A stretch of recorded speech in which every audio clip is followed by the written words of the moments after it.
A phone call from the ER. My daughter was assaulted. Dad, it was him. The billionaire's son. He shot me. A text. She refused a night with me. My dad runs this city.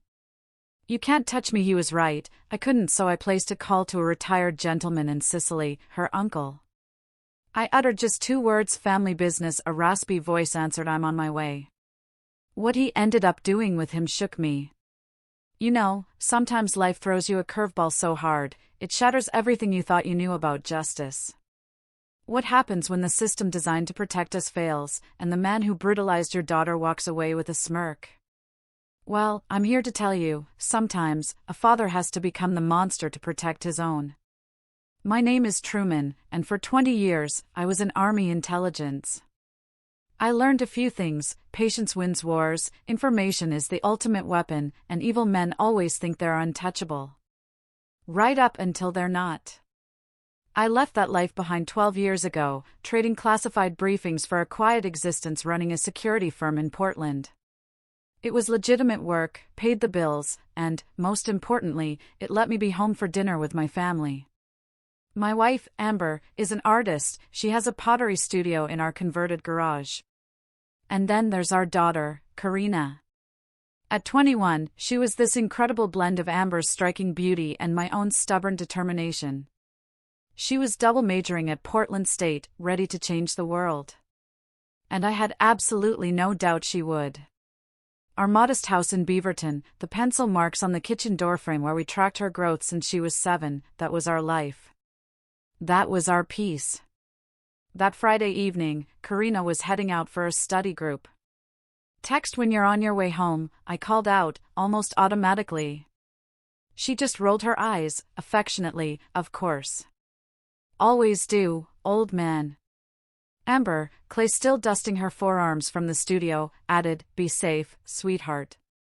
Neither of us knew those would be the last peaceful moments for a very, very long time. The call came at 10:47 a.m. My phone rang, and before my eyes were even fully open, I was reaching for it. That old combat instinct, I guess, recognizing the wrong time, the wrong ring. Amber stirred beside me as I answered. Mr. Larson, this is Dr. Patel from Emmanuel Hospital. Your daughter, Karina, was brought into our emergency department. She's stable, but you should come immediately. Stable? What did stable even mean? The drive downtown was a blur. Amber sat rigid in the passenger seat, her hands clasped so tight her knuckles were white. I remember keeping my voice steady as I called Coleman Foster, my oldest friend, a detective with Portland PD. Coleman, it's Truman. Karina's at Emmanuel Hospital. They said she's stable, but that's all I know. I need you to find out what happened. Without a second's hesitation, he was on it. I'll meet you there. The ER waiting room, with its harsh fluorescent lights, made everyone look like ghosts.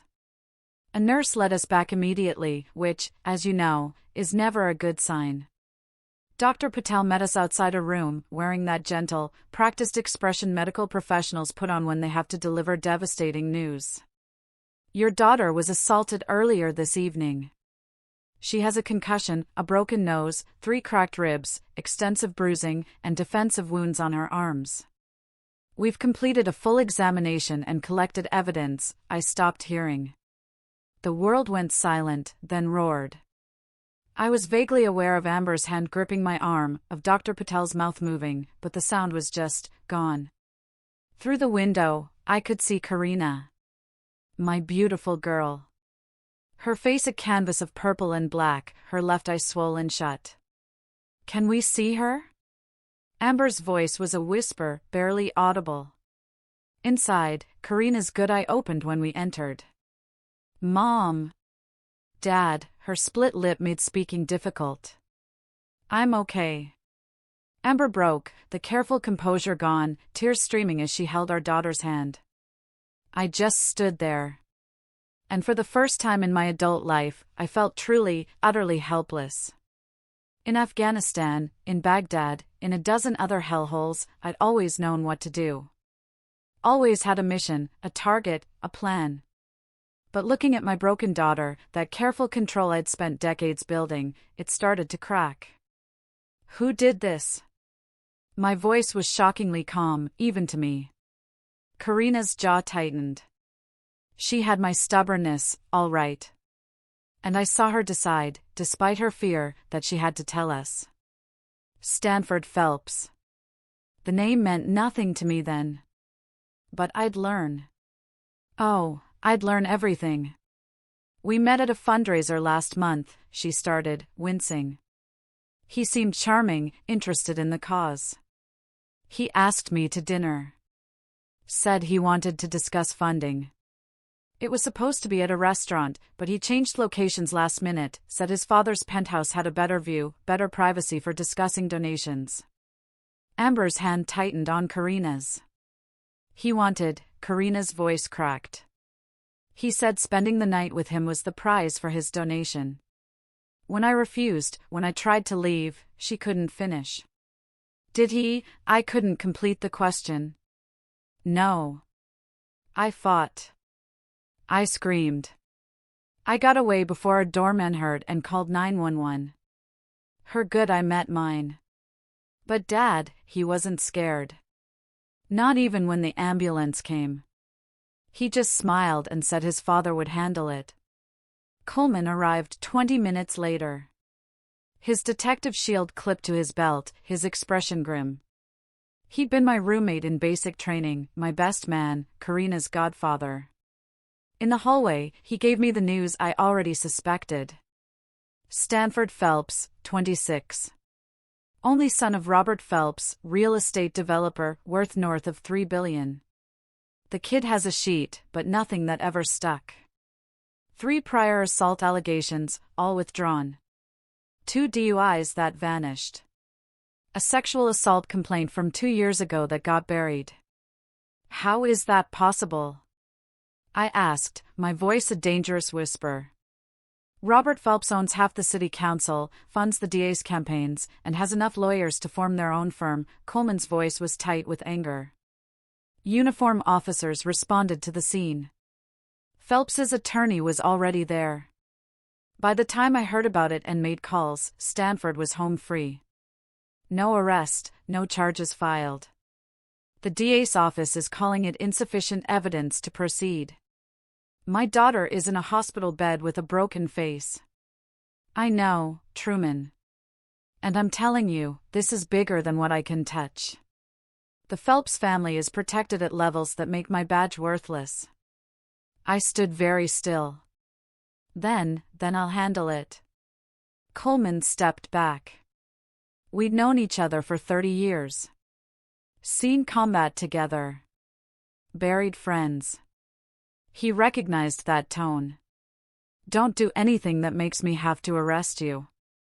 You won't, I promised. You won't find anything to arrest me for. I returned to Karina's room. She was asleep now, medicated and exhausted. Amber stood at the window, tear tracks on her cheeks. Coleman says the man who did this will face no charges. I heard. Amber turned to face me. And in her eyes, I saw something I'd rarely witnessed, cold fury. My brother. We should call Bruno. In 17 years of marriage, Amber had never suggested contacting her uncle for anything beyond birthday cards. The fact that she was suggesting it now spoke volumes. There were some problems the law couldn't fix, and Bruno Moreno specialized in the other kind. My phone buzzed. A text from an unknown number. She refused to spend a night with me. My dad owns this city. You can't touch me. I showed it to Amber. Her face went pale, then hardened. Call him, she said. Call Bruno. The old world. I made the call from the hospital parking lot at 4 a.m. The number rang 4 times before a gravelly voice answered in Italian. Uncle Bruno, I said in English. It's Truman Larson, Amber's husband. I remember who you are. Bruno's English carried the ghost of Italian vowels beneath American consonants. Why do you call at this hour? Karina was attacked, badly beaten. The man who did it is untouchable.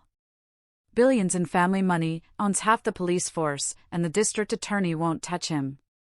A long silence. I wondered if we'd been disconnected. Then, tell me everything. I laid it out with military precision: the assault, Stanford Phelps's history, his father's influence, that mocking text message. I spoke for 7 minutes without interruption. Karina is my blood, Bruno said when I finished. And you are family by marriage, which makes this my concern. I will arrive tomorrow evening. Do nothing until I get there. Bruno, his voice carried steel, in my world, we have a saying: revenge served hot burns only the hand that pours it. You are angry, and you should be, but anger makes men sloppy. Wait for me. We will handle this the right way. The call ended. I returned to Karina's room. She'd be kept for observation for at least 48 hours. I sent Amber home at dawn to rest, promising I'd stay with our daughter. In the quiet morning hours, I opened my laptop and began researching Stanford Phelps. His social media was a monument to privilege and narcissism: yachts in the Mediterranean, exclusive clubs, bottle service with different women every week. He'd attended Princeton, never graduated, and joined his father's company in a vague executive role that seemed to involve attending parties. Robert Phelps was easier to research. His profile was everywhere: self-made billionaire, his empire built on aggressive development and political connections. I dug deeper, using skills and access protocols I'd maintained from my intelligence days. On the surface, it was all legitimate business.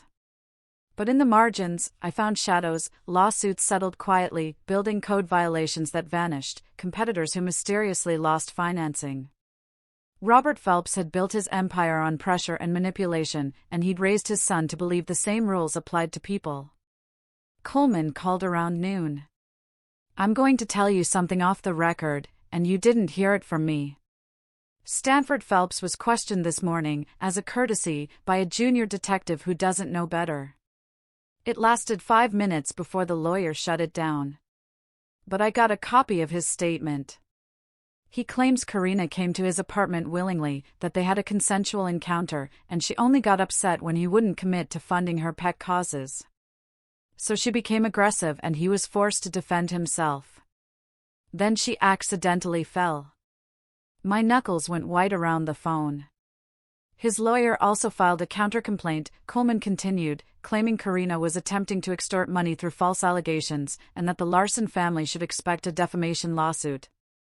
He's going to sue us? It's a pressure tactic, designed to shut you down before you make noise, Truman. I'm sorry. This system is broken when it comes to guys like this. After Coleman hung up, I sat with that information. Stanford wasn't just confident he'd get away with it. He was actively on offense, weaponizing the legal system to threaten his victim's family. That evening, Karina was more alert. The swelling in her face had gone down marginally, but the bruises were deepening to ugly shades. Amber had returned, and we were trying to coax our daughter to eat soup when she suddenly looked up. I need to tell you something. Her voice was clear now, determined. Before he smashed my phone, I was recording. I went very still. Recording what? When he changed the location, something felt off. So I started a voice memo app before I went inside. It was in my jacket pocket. The whole thing. Him propositioning me refusing, him attacking me. It's all there. The phone was destroyed, but everything backs up to the cloud. Amber's hand flew to her mouth. You have evidence. I gave the police my cloud password when they took my statement, Karina said, looking at me, but Coleman said it won't matter. That evidence gets lost when people like Stanford are involved. I pulled out my phone and called Coleman immediately. The recording from Karina's phone hasn't been logged into evidence yet. There was a pause. No, nothing in the system. Why? Because it exists. Full audio of the assault, backed up to her cloud storage. Coleman's voice dropped. Truman, if I know about this, I have to submit it officially.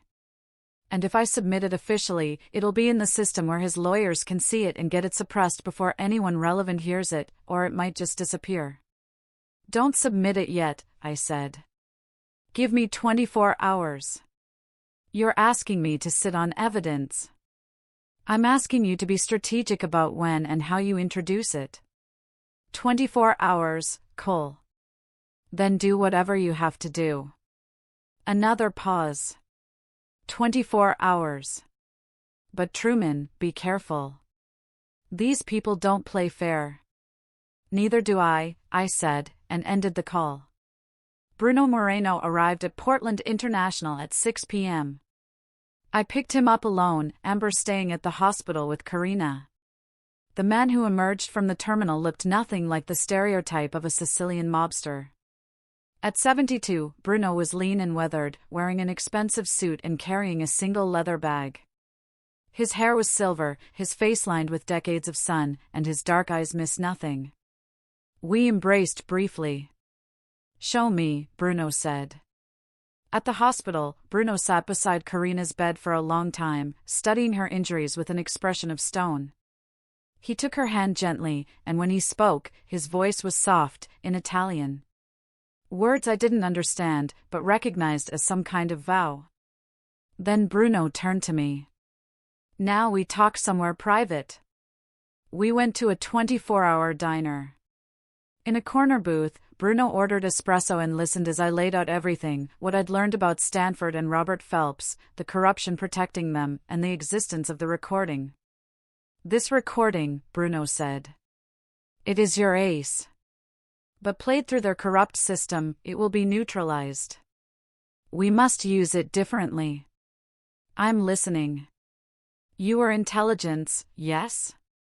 You understand leverage and pressure points. Bruno sipped his espresso. Robert Phelps has built an empire on corruption, which means he has many enemies. People he has crushed, cheated, destroyed. These people want revenge, but lack the means or the courage. We find them. We unite them. And we use your daughter's evidence not to convict his son, though that will be pleasant, but to destroy the father's empire. When the empire falls, the son becomes vulnerable. You're talking about a coordinated campaign. I'm talking about war, Bruno corrected. Not with guns. Those are crude and draw attention. War with information, with pressure, with fear. You expose Robert Phelps as the criminal he is. You collapse his political protection. And Stanford becomes just another violent man without a shield. Bruno's smile was cold. Then we handle him properly. This will take time. Good things do. Your daughter needs time to heal. You need time to build your case. And I need time to make some calls. Bruno leaned forward. In Sicily, we have an expression, *lunimica non ci perdonare manca lucori *, to your enemy, forgive not even the heart. But we are patient. We plan. We wait. And when we strike once and completely. Something settled in my chest. A sense of purpose, of direction. This was a mission now, with objectives and strategy. What do you need from me? Everything you can find on Robert Phelps and his business. Every enemy, every rival, every person he has wronged. I will handle finding the ones with useful information and the courage to use it. You will handle the investigation and intelligence gathering. Together, we will build a trap. Bruno's eyes glinted. And when it closes, both Stanford and his father will wish they had never heard the name Larson. Alliance's Karina came home 3 days later, moving slowly, staying mostly in her room. Amber took leave from the community college where she taught art, and the house took on the quiet, careful atmosphere of a place where someone was healing from trauma. I converted my home office into a war room. Bruno had taken a room at a nearby hotel, but he spent his days at the house, making phone calls in Italian and occasionally disappearing for meetings he didn't explain. The old man moved with surprising energy, his network of contacts apparently extended far beyond Sicily. I made some progress, Bruno announced on the fourth day, spreading documents across my desk. Robert Phelps has been busy making enemies for 30 years. I have found 3 who are willing to help if we can guarantee their safety and success. The first was Eric Ford, a former city councilman who'd opposed one of Robert's development projects and found himself facing fabricated ethics violations that destroyed his career. The second was Harvey Moran, a contractor forced into bankruptcy after Phelps used legal pressure to steal his company's largest project.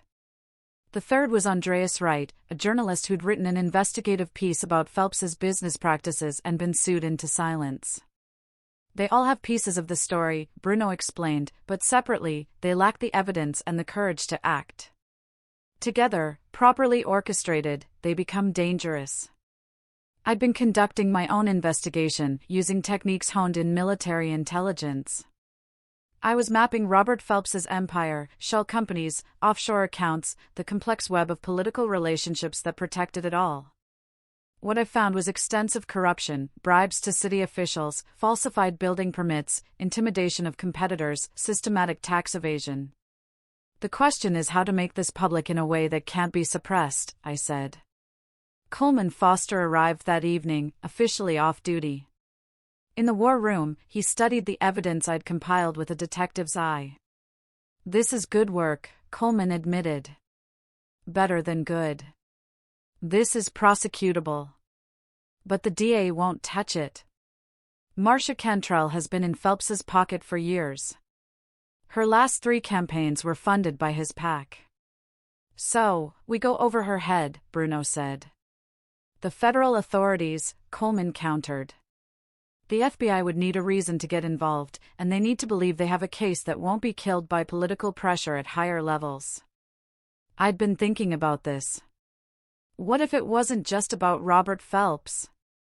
What if we connected his corruption to a broader pattern? Other developers, other politicians, a systemic problem that the feds couldn't ignore? Coleman's eyes narrowed. "You need a trigger. Something that forces their hand and makes it a PR nightmare if they don't investigate." "A scandal," Bruno said softly. "Something public that cannot be ignored. Something that makes Robert Phelps radioactive to his political allies, forcing them to distance themselves. And in that moment of weakness, we introduce the evidence through channels he cannot control." I turned my laptop and pulled up Stanford Phelps's social media again. Stanford is throwing a party next weekend. Annual charity gala at his father's downtown tower. Politicians, business leaders, media coverage. He posts about it every year. Makes a big show of being philanthropic. "You want to crash his party?" Coleman asked. "I want to make it the last party he ever throws," I said. Over the next 5 days, we planned. Bruno reached out to Eric Ford, Harvey Moran, and Andreas Wright, bringing them into the fold with promises of protection and revenge. Coleman used his connections to identify which FBI agents in the Portland field office were clean and which were potentially compromised by Phelps's influence. I focused on Stanford. The young man's arrogance was a gift. He documented everything online, creating a detailed record of his activities. I identified a pattern: multiple women who'd appeared in Stanford's social media photos and then vanished. Using my investigative skills, I tracked them down. The first was Diana Hurley, now living in Seattle. She didn't want to talk, hanging up when I mentioned Stanford's name. But I persisted, calling back with a different approach. "My daughter was assaulted by Stanford Phelps," I said simply. "I'm not a reporter. I'm not a cop. I'm a father trying to protect my child from a dangerous man. If he did something to you, too, I need to know I'm not alone in this." After a long pause, she spoke. "He raped me. 2 years ago, at his apartment. I went to the police. I had bruises. I had a hospital examination. I had evidence. His lawyers made me sign an NDA and accept a settlement. Said if I ever spoke about it, they'd bury me in lawsuits. I needed the money for my mother's medical bills, so I signed. Would you be willing to break that NDA if I could guarantee he'd face consequences? Do you really think you can touch him? His family owns everything. I'm working on it. But I need to know I'm not wrong about who he is. Diana gave me 3 more names. By the end of the week, I'd spoken to 7 women. 6 had stories similar to Karina's: assault, intimidation, NDAs, and settlements.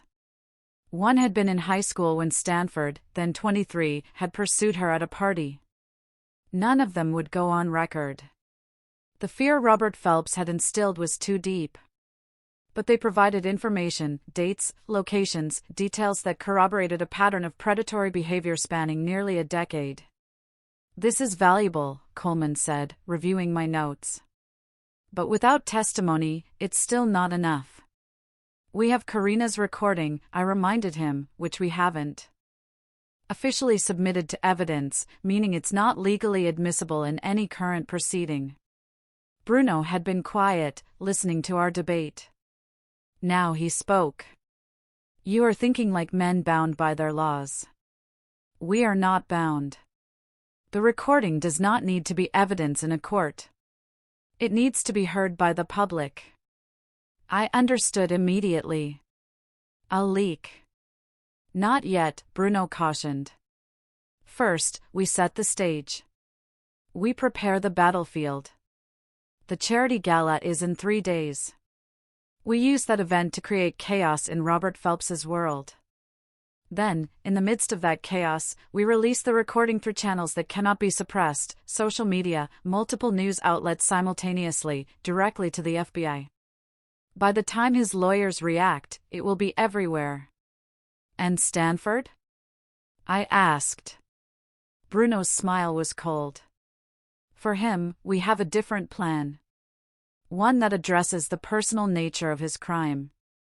The the charity gala was scheduled for Friday night at the Phelps Tower, a glass and steel monument to Robert's wealth overlooking the Willamette River. Tickets cost $10,000 per couple, with proceeds supposedly going to youth education charities, though Andreas Wright's research had revealed that less than 15% of previous year's proceeds had actually reached charitable organizations. Bruno's and my plan had multiple components, each designed to converge at the gala itself. Eric Ford, the former councilman, would attend as the guest of a city supervisor who owed him a favor. His job was to circulate among the politicians, reminding them quietly of Robert Phelps's vulnerable position should anyone choose to investigate seriously. Harvey Moran, the contractor, had used his industry contacts to discover that the Phelps Tower itself had serious building code violations, structural issues that had been covered up through bribed inspectors. He prepared a detailed report complete with photographic evidence, ready to be delivered to the appropriate city departments at precisely the right moment. Andreas Wright had spent the week reaching out to journalists he trusted. People who had been burned by the Phelps machine before and would jump at the chance to break a real story.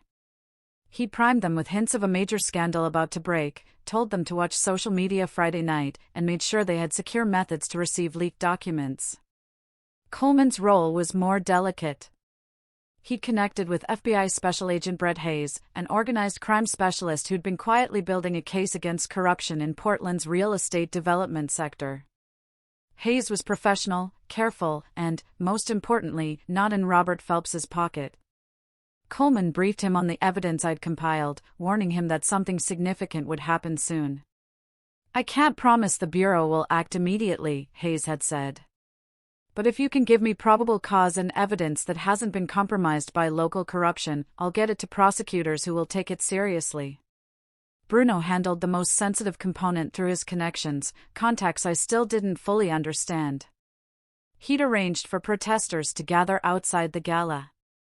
Not random activists, but people with legitimate grievances against Phelps developments, families displaced by his projects, workers who'd been cheated, communities destroyed by his aggressive tactics. Over 200 people, organized but peaceful, with signs and chants that would draw media attention. The optics will be devastating, Bruno explained. Robert Phelps throwing a lavish party while people he's harmed stand outside in the rain.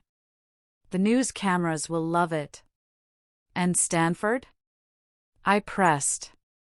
Stanford will be at the party, playing the dutiful son, Bruno said. He will feel safe, surrounded by his father's power. That is when we strike. The day before the gala, I visited Karina.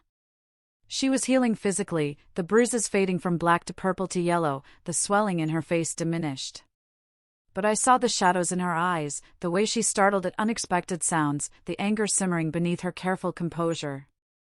I want to help, she said when I explained the plan. Absolutely not. You've been through enough. Dad. Her voice was firm.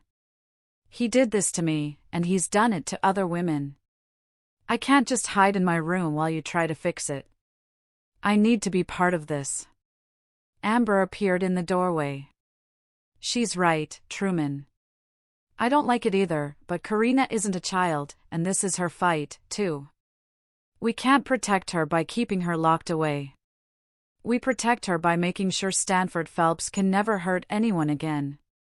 I looked between my wife and daughter, seeing the same fierce determination in both their faces. What do you want to do? I asked Karina. The recording. When you release it, I want to release a statement with it. My name, my story. No anonymity. If other women see me stand up, maybe they'll find the courage to come forward, too. His lawyers will come after you. Let them try. Her jaw set in that stubborn way that was pure larceny. I'm done being afraid. Friday arrived, cold and rainy. Typical November weather in Portland. The Phelps Tower glowed against the dark sky, its ground floor converted into an elegant venue with champagne fountains and a string quartet. Limousines and luxury cars delivered guests in designer gowns and expensive suits. Outside, protesters began gathering at 6 p.m., their numbers swelling to over 300. They carried signs reading, "Phelps destroys communities," and "Where's our housing?" Local news crews, tipped off by Andreas Wright's media contacts, arrived to cover the demonstration. Inside his hotel room, Bruno made final preparations. He was dressed in an immaculate suit, looking like any other wealthy attendee. I wore similar formal attire, though I felt ridiculous. I preferred tactical gear to tuxedos. You're certain about your role? Bruno asked. Get inside. Locate Stanford. Keep eyes on him until the signal. And you remember, no violence. Not yet. Tonight is about destroying his father's empire. The personal accounting comes later. Coleman was positioned in an unmarked car outside, monitoring police frequencies and ready to intervene if things went sideways. Eric Ford was already inside, working the political crowd. Harvey Moran stood among the protesters, ready to release his building code report to the media the moment the signal came. At 7:03 p.m., Bruno and I entered through the main doors, blending into the crowd of wealthy donors. Security was professional but minimal. Robert Phelps was arrogant enough to believe his money made him untouchable, even in public. The party was exactly what I'd expected: excessive wealth on display, people who'd never missed a meal congratulating themselves for helping the less fortunate. I spotted Robert Phelps near the bar, a thick man in his 60s with silver hair and the confident posture of someone who'd never been told no. And there, beside his father, was Stanford Phelps. The young man looked like a recruitment poster for inherited privilege: designer suit, perfect hair, a champagne flute in his hand, and a smug smile on his face. He was laughing at something a city councilwoman was saying, utterly at ease. I felt my hands clench. This was the man who'd beaten my daughter, who'd sent that mocking text, who'd walked away without consequences. Every instinct screamed to cross the room and break that smug face. But Bruno's hand touched my elbow briefly. A reminder. Patience, Bruno murmured. The trap is set. Now we spring it. At 8 p.m., exactly on schedule, Andreas Wright triggered the first domino. From his position outside the building, he sent a coordinated message to 15 journalists simultaneously: Phelps corruption scandal breaking now. Check social media and your secure inboxes. Then he posted a thread on social media, a carefully constructed narrative about Robert Phelps's criminal empire, complete with documents Harvey Moran had provided, photographs of building violations and evidence of bribes to city officials. Within minutes, it was being shared hundreds of times. Inside the gala, guests began checking their phones. Conversations started shifting. People stepped away to take calls. I watched Robert Phelps's face as someone showed him a phone screen. The confidence cracking, replaced by confusion and anger. Stanford noticed his father's reaction and pulled out his own phone. His expression of smugness faltered. "Now," Bruno said quietly. "We add fuel to the fire." He nodded to Eric Ford across the room. The former councilman approached several city officials, engaged them in what appeared to be pleasant conversation, then showed them documents on his tablet. Their reactions ranged from shock to fury. Several immediately left the party, presumably to call their attorneys or PR teams. At 8:15, Harvey Moran released his building code report to every news outlet in Portland. The Phelps Tower itself, this gleaming monument to Robert's success, was flagged as potentially dangerous, with structural deficiencies that could put occupants at risk. The irony was delicious. Robert Phelps's gala was being held in a building that might need to be evacuated. By 8:30, the party was in chaos. Half the guests had left. Reporters were calling for comment. The protesters outside had swelled to over 400, their chants audible even through the tower's thick glass. Robert Phelps stood in the center of the room, his phone pressed to his ear, barking orders at someone. His face had gone red, veins visible in his neck. Around him, political allies and business associates were actively avoiding eye contact, the social equivalent of rats fleeing a sinking ship. And Stanford. Stanford looked genuinely frightened for the first time. He stood near the bar, isolated, as people who'd been laughing at his jokes minutes ago pretended not to see him. "It is time," Bruno said. My phone buzzed. A message from Coleman, FBI en route to Phelps Tower. Hayes got authorization for immediate document seizure based on fraud evidence. ETA 10 minutes. Things were moving faster than planned. The trap was working almost too well. Bruno pulled out his own phone, navigating to a private website. "The recording," he said. "Karina gave me permission to upload it to multiple platforms simultaneously. Once I press this, it will go live on 5 different social media platforms, 3 YouTube channels, and be emailed directly to 24 journalists. It cannot be stopped." "Do it," I said. Bruno's finger touched the screen. Within seconds, Karina's voice filled the internet.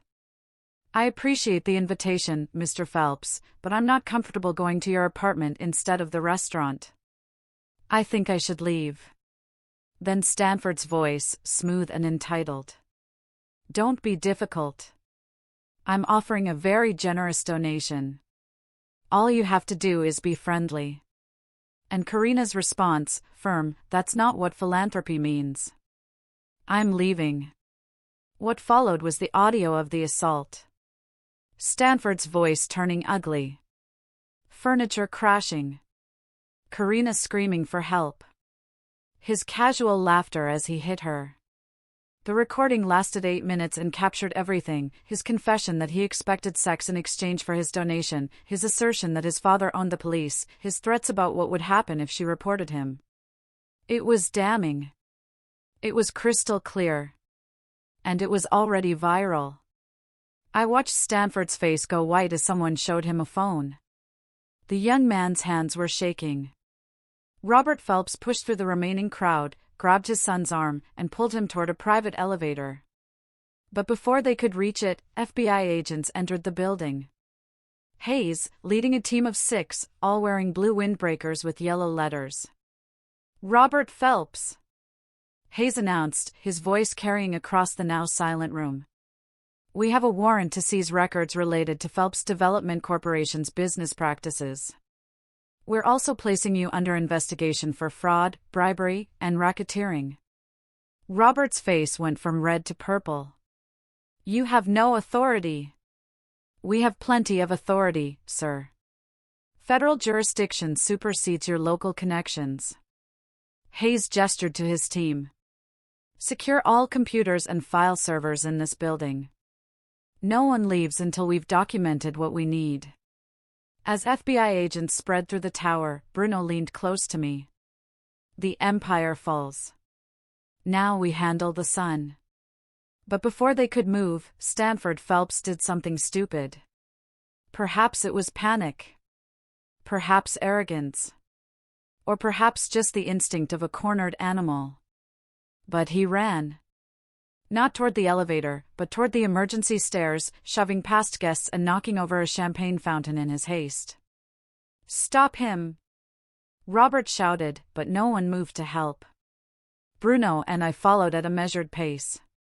Coleman's voice came through the small earpiece I wore. I've got eyes on the back exit.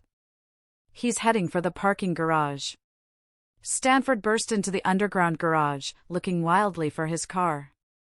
I emerged from the stairwell behind him, blocking the exit. Stanford Phelps, I said quietly. The young man spun around, and up close, I could see genuine fear in his eyes. Stay away from me. My father will have you arrested. Your father's currently being placed under federal investigation. His protection is gone. His money is about to be frozen. His lawyers are busy saving themselves. I took a step forward. Which means you're all alone. I didn't do anything to your daughter, she wanted. Finish that sentence, I said very softly, and I will break your jaw. We both know what you did. So do the 7 other women I found. So does everyone who's heard that recording by now? And believe me, millions have heard it. Stanford's bravado crumbled completely. What do you want? Justice. I'll pay. My father will pay. Your father is bankrupt by morning. The FBI is seizing his assets. The city is shutting down his buildings. His political allies are running away so fast they're leaving skid marks. There is no money coming to save you. Bruno emerged from another stairwell, cutting off Stanford's other escape route. In Sicily, the old man said conversationally, when a man harms a daughter of our family, there's only one acceptable response. It is very old-fashioned, very permanent. Stanford's legs actually buckled. Please. I'm sorry. I made a mistake. You made many mistakes, Bruno said. The first was believing you were untouchable.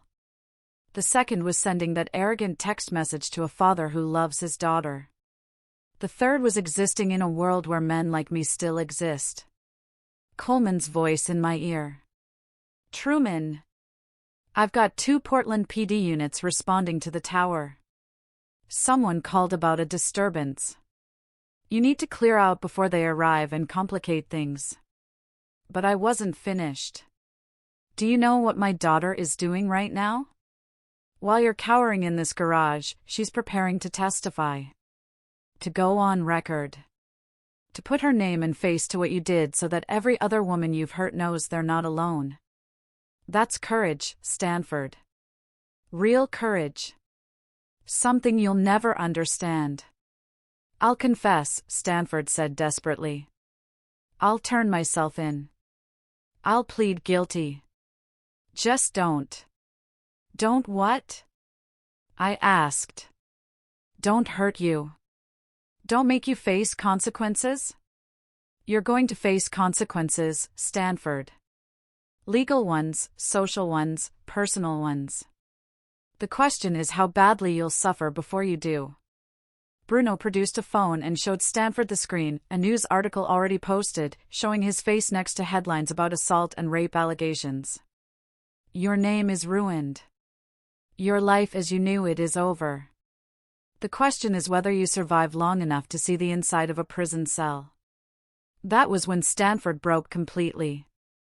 Dropping to his knees in the concrete garage, crying. I felt no satisfaction looking at him, only cold calculation. This man had hurt my daughter, and this moment of fear was only the beginning of what he'd pay. "Let's go," I said to Bruno. "He's not worth any more of our time." We left Stanford sobbing in the parking garage. By the time Portland police arrived, he was still there, incoherent and broken. Coleman later told me Stanford had been taken into custody, not arrested, but protective custody because he was an active threat to himself. The next morning, the news was everywhere. Robert Phelps's empire was collapsing. Federal investigations were expanding, and Stanford Phelps faced potential charges from multiple assaults. The recording had been played on every major news outlet. Karina's statement had been read by millions, and 3 more women had come forward with their own stories. But for me, watching the news with Amber and Karina in our living room, it still wasn't enough. The legal system was moving, yes.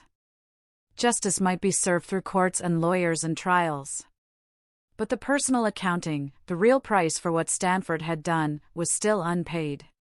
Bruno seemed to read my thoughts. "Patience," the old man said. "The trap is closed. Now comes the final part. The part where we ensure this ends properly." The weakness revealed the weekend after the gala was chaos across Portland. Robert Phelps's arrest made national news. The FBI had found evidence of massive fraud, money laundering, and conspiracy to commit bribery. His assets were frozen, his buildings sealed, and his political allies were tripping over themselves to return campaign contributions and delete old photos. Stanford Phelps, meanwhile, had been formally charged with assault and held on $500,000 bail, an amount his father could no longer pay. The young man sat in county jail and, according to Coleman's sources, was not handling confinement well. "He's in protective custody, separated from general population," Coleman reported. "For his own safety." "Good," Karina said coldly. She was getting stronger every day, her bruises fading, her spine straightening with determination. She'd done a televised interview, speaking clearly and calmly about her assault, and the response had been overwhelming. Support poured in from across the country, along with offers of legal assistance and counseling resources. More importantly, 8 additional women had come forward with allegations against Stanford spanning back to his college years. "The DA has no choice but to prosecute aggressively now," Coleman said. "Marcia Cantrell is trying to save her career by throwing Stanford under the bus. She's talking about seeking maximum sentences on all counts. But something was bothering me. The legal system was working, yes. Stanford would likely spend years in prison. Robert's empire was destroyed. Justice, by conventional measures, was being served. So why did it still feel incomplete?" Bruno had been quiet, spending his days making phone calls and meeting with contacts whose names he never shared. On Monday evening, he requested a private meeting with me at his hotel. "The boy will go to prison," Bruno said, pouring us both whiskey from his minibar.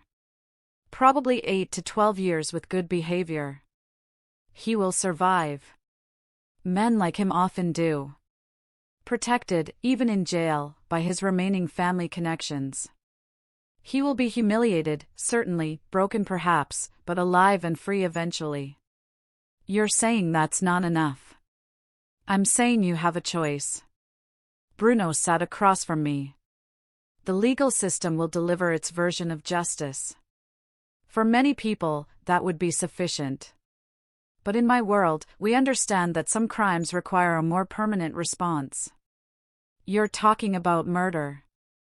"I'm talking about ensuring he never hurts another woman, ever."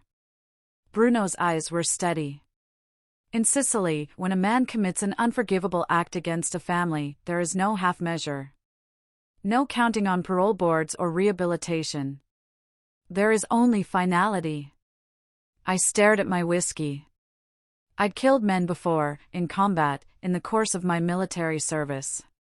But this was different. This was premeditated. This was revenge, not war. "I need to think about this," I said.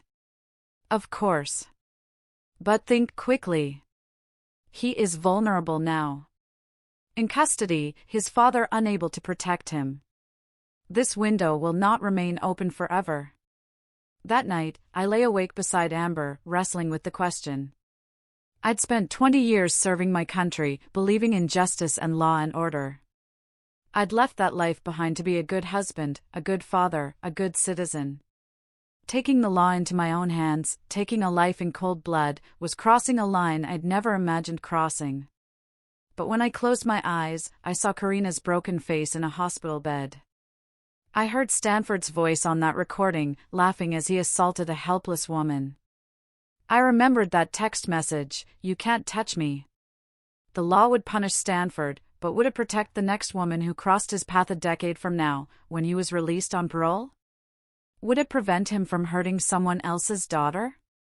Wednesday morning brought news that complicated everything. Andreas Wright called me directly. "You need to see this." The journalist had uncovered something new, evidence that Robert Phelps had been quietly liquidating offshore assets despite the FBI's seizure orders. Money had been moved to accounts in Switzerland and the Cayman Islands. Over $200 million that federal investigators didn't know about. "He's preparing to run," Andreas explained. "And if he runs, he takes Stanford's defense fund with him. There are rumors of a deal being negotiated. Robert might flip on his political co-conspirators in exchange for reduced charges and witness protection. If that happens, Stanford might walk on a technicality, double jeopardy, fruit of the poisonous tree, something. His lawyers are already filing motions." I felt ice in my veins. How possible is this? It's the federal system, Truman. Strange things happen. And Robert Phelps has information that could destroy dozens of powerful people. If he offers to talk, the prosecutors might prioritize that over putting his son away. That afternoon, Coleman confirmed it. There's talk of a deal. Robert has evidence of corruption going up to the state level, governors, senators, federal contractors. The FBI wants that information more than they want Stanford's conviction. I'm sorry, Truman. It's politics. Karina found me in my office that evening, staring at nothing. "Dad, you okay? How do you feel about the idea that Stanford might not go to prison?" She was quiet for a long moment. "I'd be angry. But I'd survive. Because at least his life is destroyed. At least everyone knows what he did. What if he rebuilds? What if he changes his name, goes somewhere else, and in 10 years, he's hurting women again?" Karina sat down beside me. "Then I want someone to stop him permanently." "Karina, I know what you and Uncle Bruno are discussing. Mom told me, and I know you're struggling with it because you're a good man." She took my hand. "But Dad, sometimes good men have to do hard things to protect people from bad men. That's what you did in the army, right? Made hard choices so other people would be safe. That was war. This is different." "Is it?" "Stanford Phelps is a predator. He's hurt at least 9 women that we know about, probably more. If the legal system lets him go, what happens to the next woman? What happens to her father? He'll be standing where you are now, wondering if he should have done more to stop it." I looked at my daughter, my brave, brilliant, damaged daughter, and saw the weight of truth in her eyes. She wasn't asking me to kill for revenge. She was asking me to kill to prevent future harm. The difference was subtle but significant. "I'll think about it," I said quietly. That night, I made my decision. The final move. Bruno's plan was simple and elegant. The kind of thing only a man with decades of experience in violence could devise. Stanford is in protective custody, separated from other inmates. But every prisoner has access to the infirmary. And every infirmary has blind spots. "You have someone inside?" I asked. "I have someone who has someone inside. The chain is sure enough to be reliable, long enough to have deniability. But you must be certain, Truman. Once we do this, there is no undoing it. Are you certain? I thought about Karina's bruised face. I thought about the 8 other women and the unknown number who'd been too frightened to come forward. I thought about Stanford's smug smile at that gala, and his father's arrogant certainty that money could buy anything, even immunity from consequences. And I thought about the fact that the legal system, the system I'd spent my life believing in, was preparing to let a serial rapist walk free because his father had valuable information. I'm certain, I said. But I have conditions. Name them. It has to look natural or accidental. No execution-style murder that starts an investigation. And I want to be there. I want to see it happen. Bruno studied me for a long moment. This will change you. Seeing a man die, even a man who deserves it, is different from making the decision. Are you prepared for that? I've seen men die before. Not like this. In combat, death comes quickly, with adrenaline and chaos. This will be slow and deliberate. You will have time to think, time to doubt, time to regret. And you cannot show any of that. You must watch him die and feel nothing. Show nothing. Because any crack in your control is a risk to all of us. I understand. Then we proceed. But Truman, after this, you can never go back. There is no version of you that exists after this moment who did not participate in murder. You must accept that. I'd been thinking about this for 3 days. I'd examined my conscience, my values, my identity. I'd asked myself if I could live with the alternative, Stanford alive, potentially free, potentially hurting more women. And I'd found that I couldn't. Some men need killing. My drill sergeant had said that once, years ago, discussing enemy combatants. It had seemed harsh then. Now it seemed like simple truth. I accept it, I said. Tomorrow night. The infirmary has late shift coverage that is sympathetic to our cause. Stanford has been complaining of chest pains, stress from his incarceration. He will be moved to the infirmary for observation.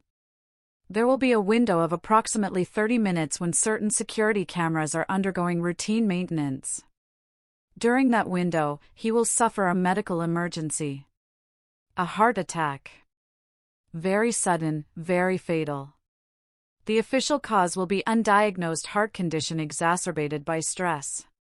He is young, but it happens. How do I get inside? You don't. We have a camera feed that will show you everything. You will watch from a secure location. And when it is done, you will confirm he is dead. Then we all walk away and never speak of this again. That seemed wrong. If I was going to order a man's death, I should have the courage to witness it directly, to own what I'd done. But Bruno was right about the practical concerns. My physical presence at the crime scene would be an unnecessary risk. Show me the feed, I said. Bruno produced a laptop and opened an encrypted program. The screen showed a grainy black and white view of a small infirmary room, 1 bed, basic medical equipment, a single door. This is the room. Tomorrow night, Stanford will be in that bed. And he will not leave. The next day was surreal. I went through the normal motions, breakfast with Amber and Karina, a client meeting by video call, paperwork for my security consulting business. But all of it felt distant, like I was watching someone else live my life. Coleman called around noon. The prosecutors offered Robert Phelps a deal this morning. Full cooperation in exchange for reduced charges and witness protection. It's happening, Truman. Stanford's defense team is already filing motions to suppress evidence, claiming it's fruit of an illegal investigation. They might actually get him off. Thanks for letting me know, I said, my voice steady. At 8 p.m., I drove to a storage unit on the outskirts of the city. Bruno was already there, along with 2 men I'd never seen before. Both middle-aged, both with the careful eyes of people who'd done violence professionally.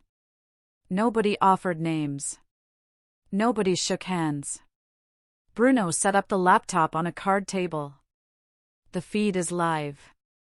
Stanford was transferred to the infirmary 20 minutes ago, complaining of chest pains and difficulty breathing. The doctor on duty examined him, found nothing wrong, but admitted him for observation. The night nurse just started her shift.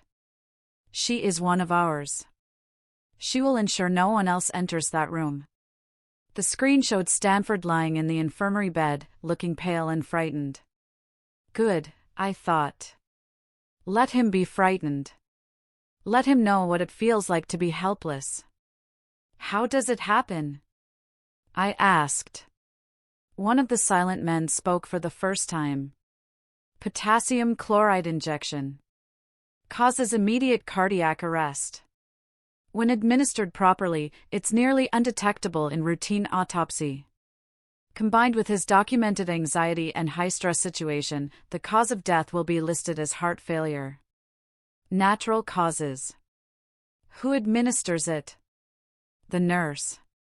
She'll go in at 10 p.m. to check his vitals. She'll inject it into his foreline. He'll be dead within 90 seconds. She'll wait 5 minutes, then discover the body and call for help. By the time anyone responds, it'll be too late. The official story is that he died suddenly of a heart condition no one knew he had. I watched the screen.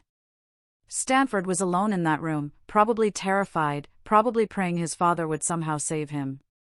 But Robert Phelps was in federal custody. His empire destroyed, his power gone.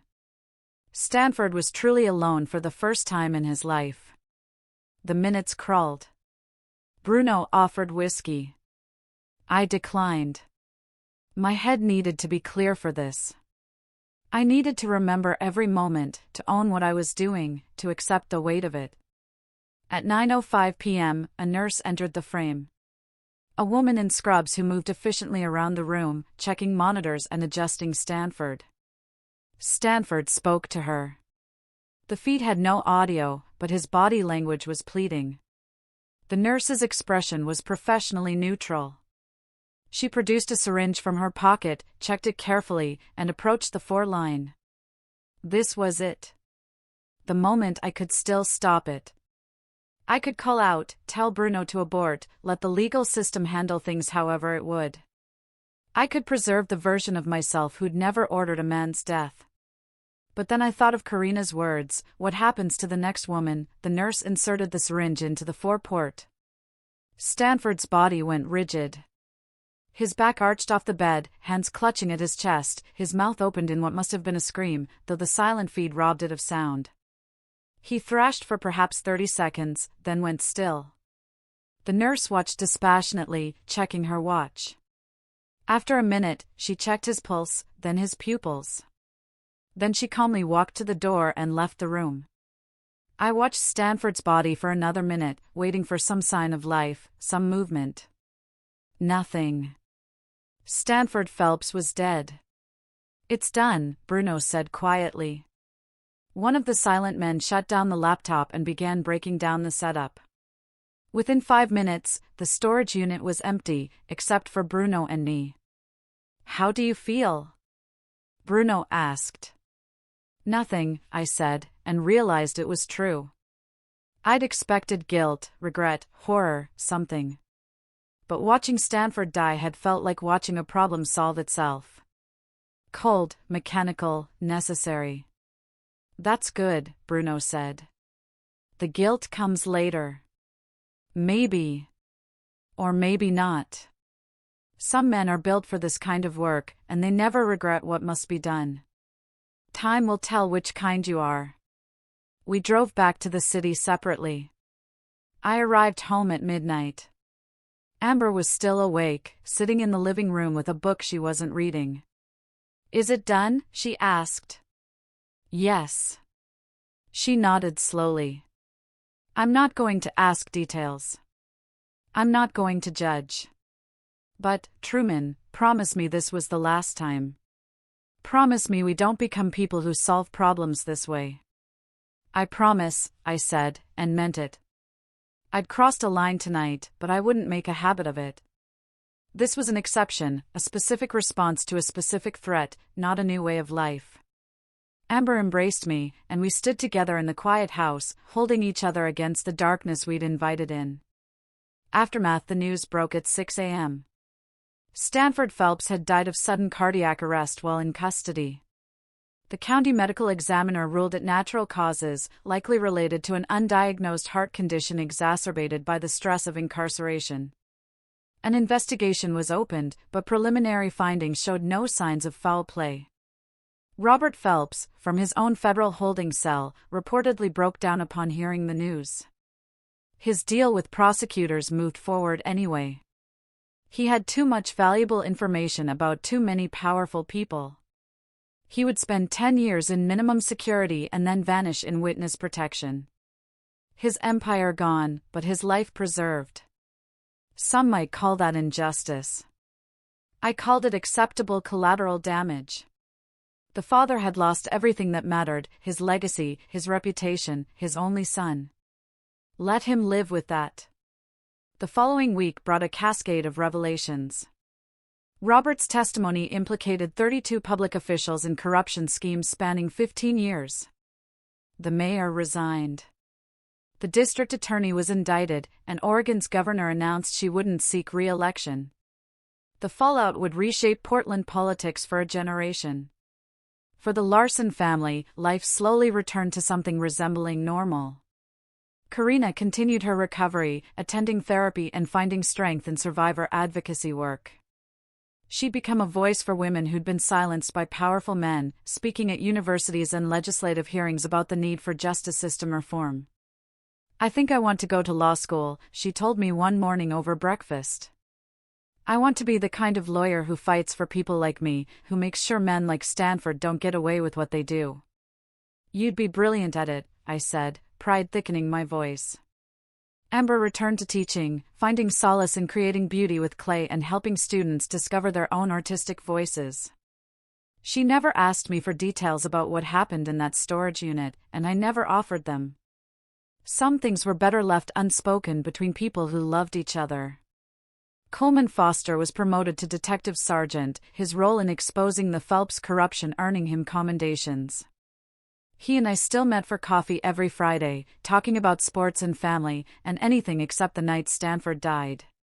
Bruno Moreno stayed in Portland for another week, long enough to ensure no investigation into Stanford's death gained traction. Then, one evening, he appeared at the Larson house with his leather bag packed. "I return to Sicily tomorrow," he announced. "The business here is finished." Karina embraced him carefully, her ribs still healing. "Thank you, Uncle Bruno, for everything." "Family is everything," Bruno said simply. "Never forget this." At the door, Bruno pulled me aside. "You did well. The boy is gone. The father is destroyed. And justice, true justice, has been served. But Truman, remember what I told you. This kind of work changes a man. Watch yourself carefully. Make sure the darkness you invited in does not make itself at home." "I will," I promised. Bruno studied me for a moment, then nodded. "You are stronger than most. You will be fine. But if you ever need counsel, if the weight becomes too heavy, you call me. Some burdens should not be carried alone." After Bruno left, I stood on my porch in the cool November evening, looking at the quiet suburban street where my family had built their life. Nothing looked different. Same houses, same streetlights, same normalcy. But I was different. I'd stepped outside the bounds of law and order, had taken justice into my own hands, had ordered a man's death, and I didn't regret it. That should have troubled me more than it did. But when I thought about Stanford Phelps, I felt only satisfaction. A predator had been removed from the world. Women were safer because of it. My daughter could heal, knowing her attacker would never hurt anyone again. If that made me a monster, I could live with being a monster. 3 months later, in February, I sat in my office reviewing a routine corporate background check when my phone buzzed. A message from an unknown number. Thank you. It was from Diana Hurley, the woman in Seattle who'd been assaulted by Stanford 2 years earlier. She sent a link to a news article about a scholarship fund being established in Stanford's memory, funded by settlements from several of the women he'd assaulted, who'd banded together to support survivors of sexual violence. "We're turning his death into something positive," Diana wrote. "Making sure some good comes from all the pain. I don't know exactly what happened to him in that jail cell, but I know you were involved somehow. So, thank you for believing us, for protecting other women, for doing what the law wouldn't do." I deleted the message immediately. No record, no trail. But I allowed myself a small smile. The darkness I'd invited in hadn't made itself at home. It had simply eliminated a threat and then departed, leaving my family safe and my conscience clear. That evening, I found Amber in her studio working on a new piece, a series of vessels representing strength emerging from brokenness. She looked up as I entered, clay on her hands and peace in her expression. "How was your day?" she asked. "Good," I said. "Routine client work. Nothing exciting." "That's good. Boring is good." We'd become experts at normal conversation, at maintaining the surface of our life while carrying the weight of what we'd done underneath. It was its own kind of courage, I thought. The courage to live with difficult truths and still find joy in ordinary moments.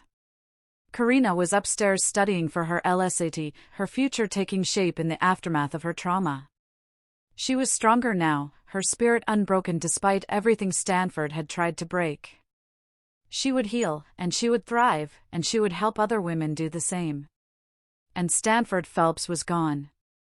Not by the legal system, not by the slow wheels of justice, but by the old ways.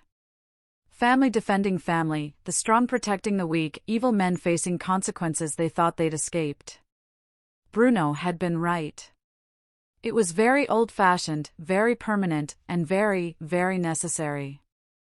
I walked through my home, listening to Amber's music playing softly from the studio, hearing Karina's voice as she read practice questions aloud to herself, feeling the warmth of the life we'd built together. This was what I'd fought for. This was what I'd protected, and I would do it again in a heartbeat if I had to. But I hoped, deeply, sincerely, hoped that I'd never have to. One trip into that darkness was enough for any man. I'd seen what I was capable of when my family was threatened. Had learned that my moral lines were less fixed than I believed. That knowledge would stay with me forever. A shadow in my mind that could never be fully banished. But shadows served a purpose. They reminded you where the light was, and what was worth protecting. And as I stood in my home, surrounded by the people I loved most in the world, I knew I'd made the right choice. Some men need killing, and some fathers love their daughters enough to become the men who do what needs doing. The world was safer for it, and the Larson family was whole. This was the hardest thing I've ever had to do. Some might say I went too far. What would you have done if your family was threatened and the system failed? Let me know in the comments below. I really want to hear your thoughts.